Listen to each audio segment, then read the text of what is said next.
సంతకాలతో ఈ ప్రభుత్వాన్ని బండకేసి కొడతా ఉంది. బండకేసి కొట్టినటువంటి విషయం కూడా నేను చూశారు అందరూ.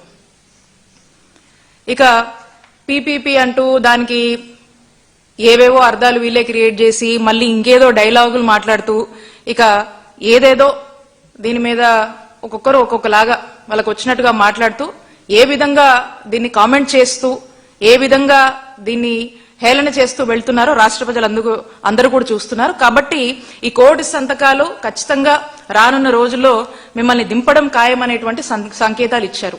మరి ఇవే సంకేతాలని ప్రజల యొక్క ఆవేదనని నిన్న మా నాయకుడు జగన్మోహన్ రెడ్డి గారు రాష్ట్ర వ్యాప్తంగా చేపట్టినటువంటి కోటి సంతకాల సేకరణ కార్యక్రమంలో భాగంగా ఆ సంతకాలు వచ్చినటువంటి సంతకాలన్నిటి ఆ పత్రాలు ఏవైతే ఉన్నాయో ఇక్కడ కేంద్ర కార్యాలయంలో ఇక్కడ నుంచి ఫ్లాగ్ ఆఫ్ చేసి జగన్ గారు వాటన్నిటినీ కూడా గవర్నర్ ఆఫీస్ కి పంపించడం జరిగింది. ఆ తర్వాత మా నాయకుడు జగన్మోహన్ రెడ్డి గారు ఈ రాష్ట్రంలో రాష్ట్ర ప్రజల యొక్క ఆవేదనని ఈ మెడికల్ కాలేజ్ ప్రైవేటైజేషన్ ఏదైతే చంద్రబాబు నాయుడు గారు చేస్తున్నారో రాష్ట్ర ప్రజలు తీవ్రంగా దీన్ని వ్యతిరేకిస్తున్నారని, ఇది రాష్ట్ర ప్రజల ఆలోచనకు రాష్ట్ర ప్రజల ఆరోగ్య భద్రతకు పూర్తిగా వ్యతిరేకంగా చంద్రబాబు నాయుడు గారు ప్రభుత్వం అడుగులు వేస్తుందని, మరి మేము మా హయాంలో జగన్మోహన్ రెడ్డి గారి హయాంలో 17 గవర్నమెంట్ మెడికల్ కాలేజ్ తీసుకురావాలనేటువంటి ఉద్దేశంతో ఏ విధంగా మేము అడుగులు ముందుకు వేసి ఒక 7 మేము తీసుకొచ్చి అందులో ఒక 5 ప్రారంభించాము. ఇంకా మిగతావి కొన్ని కంప్లీట్ అయినవి, కొన్ని కంప్లీట్ కానటువంటి ఆ 10 కాలేజీలను పీపీపీ అని ముసిగేసి ప్రైవేటైజేషన్ అని చెప్పి ఏ విధంగా చంద్రబాబు నాయుడు గారు ఈ కాలేజీలని ప్రైవేటైజేషన్ పేరుతో అమ్ముకుంటున్నారో, ఒక స్కామ్ చేస్తున్నారనేటువంటి విషయాలన్నీ కూడా గవర్నర్ గారితో మా నాయకుడు జగన్మోహన్ రెడ్డి గారు చెప్పడము అండ్ ఈ కోటి సంతకాల సేకరణ రాష్ట్ర వ్యాప్తంగా 175 నియోజకవర్గాల్లో ఏ విధంగా దీన్ని చేపట్టాము, ప్రజలు స్వచ్ఛందంగా ఎలా వచ్చి ఈ కార్యక్రమంలో భాగమయ్యారు, చంద్రబాబు నాయుడు గారు తీసుకున్నటువంటి మెడికల్ కాలేజ్ ప్రైవేటైజేషన్ నిర్ణయాన్ని తిరస్కరిస్తూ వ్యతిరేకిస్తూ ఇది ఇంత దుర్మార్గమైనటువంటి నిర్ణయం అని చెప్పి ప్రజలు స్వచ్ఛందంగా వచ్చి సంతకాలు చేసినటువంటి తీరుని అన్ని కూడా గవర్నర్ గారికి ఎక్స్ప్లెయిన్ చేయడం జరిగింది.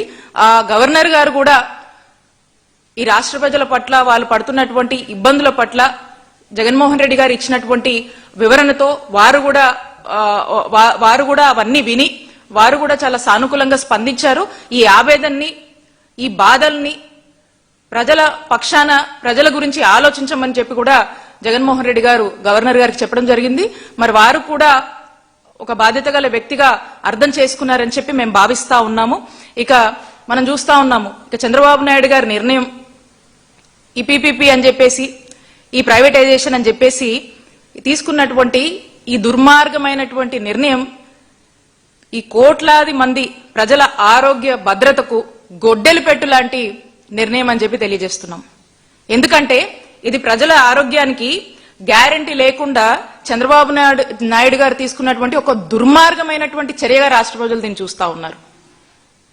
సిబిఎన్ గారు చంద్రబాబు నాయుడు గారి నిర్ణయాన్ని వ్యతిరేకిస్తూ 1 కోటి మందికి పైగా కూడా సంతకాల ద్వారా మరి ఈ ప్రభుత్వానికి చెంప చెల్లుమన్నా కూడా వీళ్ళకి ఇంతవరకు కూడా బుద్ధి రావట్లేదని చెప్పి మనం చూస్తా ఉన్నాము.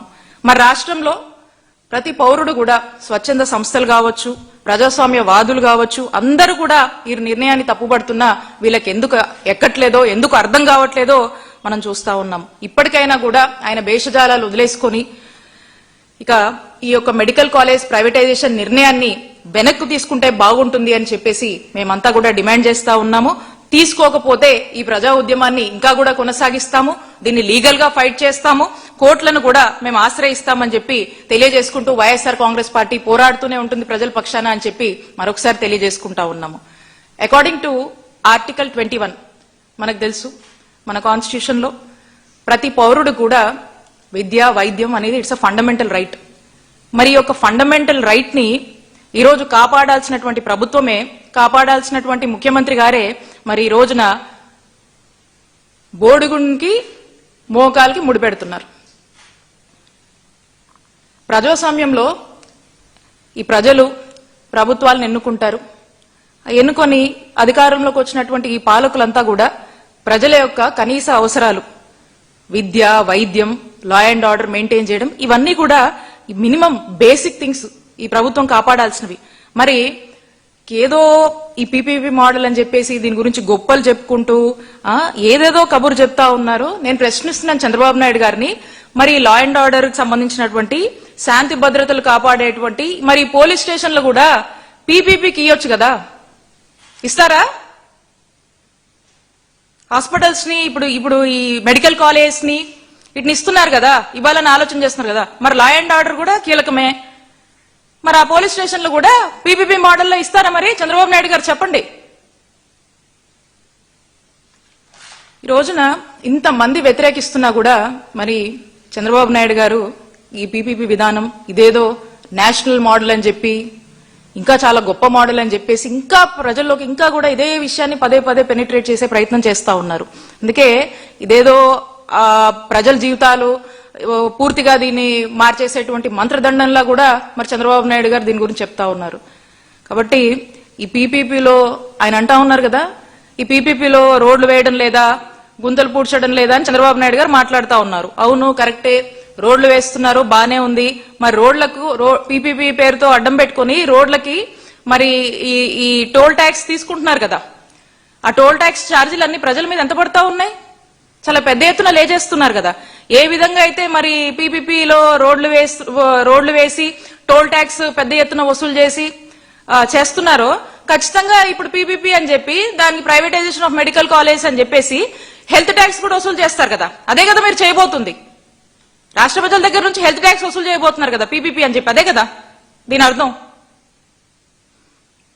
ఇక పూర్తిగా ఈ గవర్నమెంట్ హాస్పిటల్స్ అన్నింటినీ కూడా నాశనం చేయటము, ఇక మధ్య తరగతి వాళ్ళు, పేద తరగతి వాళ్ళు ఎవరు కూడా హాస్పిటల్స్ రాకుండా రోజు గేట్లు పెట్టేటువంటి ప్రయత్నం ఈ పీపీపీ అని చెప్పి, ప్రైవేటైజేషన్ అని చెప్పి రకరకాలుగా చెప్పి పేదవాడు ఆరోగ్య భద్రతని పూర్తిగా దూరం చేస్తున్నటువంటి వైనం చంద్రబాబు నాయుడు గారు ప్రభుత్వం చేస్తుంది. ఇక హాస్పిటల్కి వెళ్తే నాడి పట్టుకుంటే ఇంత, బ్లడ్ టెస్ట్ చేస్తే ఇంత, కట్టు కడితే ఇంత, సిటీ స్కాన్ చేస్తే ఇంత, ఎంఆర్ఐ చేస్తే ఇంత, మందులు ఇవ్వాలంటే ఇంత, ట్రీట్మెంట్ చేయాలంటే అంత, ఇట్లా ఎంతో కొంత ఇక పూర్తిగా కూడా యూజర్ ఛార్జీలను పెట్టేసి అవన్నీ కూడా ప్రజల మీద మోపాలని చంద్రబాబు నాయుడు గారి ప్రభుత్వం చూస్తా ఉంది. మరి గతంలో చంద్రబాబు నాయుడు గారి హయాంలో ప్రభుత్వ రంగంలో వైద్య ఆరోగ్య రంగాన్ని ఎంతలా నాశనం చేశారు, ఎంతలా ప్రైవేటు వాళ్ళ చేతుల్లో మరి పెట్టారు అనే దానికి మనం గనక చూస్తుంటే అర్బన్ హెల్త్ సెంటర్స్ యూపీహెచ్సిస్ గతంలో చంద్రబాబు నాయుడు గారి హయాంలో 260 ఉండేవి. ఇక వాటి నిర్వహణకు ప్రతి నెల కూడా 4.5 లక్షల చొప్పున అక్కడ ఒక్కొక్క దానికి ఇచ్చేవాళ్ళు ప్రైవేట్ వాళ్ళకి, యూపీహెచ్సీలకు సంబంధించి. మరి అప్పుడు కూడా అవేం సరిగా పనిచేసేవి కాదు. వాటి యొక్క డెవలప్మెంట్ కానీ వాటిని ఇంకొంచెం స్ట్రెంథన్ చేద్దామని కానీ ఏ రోజు కూడా యూపీహెచ్సీలను చంద్రబాబు నాయుడు గారు పట్టించుకోవాలా. మేము మా నాయకుడు జగన్మోహన్ రెడ్డి గారు అధికారంలోకి వచ్చాక ఉన్నటువంటి ఆ 260 యూపీహెచ్సీస్ ఏవైతే ఉన్నాయో అవన్నిటిని కూడా 560కి పెంచి ఇవన్నీ కూడా మళ్ళా వీటి యొక్క నిర్వహణ ప్రభుత్వ పరిధిలోకి తీసుకొచ్చాం. అక్కడ డాక్టర్లనే ఇస్తాం, మేము కావాల్సినటువంటి సిబ్బందిని ఏర్పాటు చేశాం, కావాల్సినటువంటి మందుల్ని, పరికరాలని 24/7 ఈ యూపీహెచ్సీలు పనిచేసేలా చూసాం. బ్రహ్మాండంగా ఏ టౌన్ లోకి వెళ్ళినా, ఎంత పెద్ద సిటీకి వెళ్ళినా ఈ యూపీహెచ్సీలు చక్కగా పనిచేస్తూ దర్శనం ఇస్తాయి.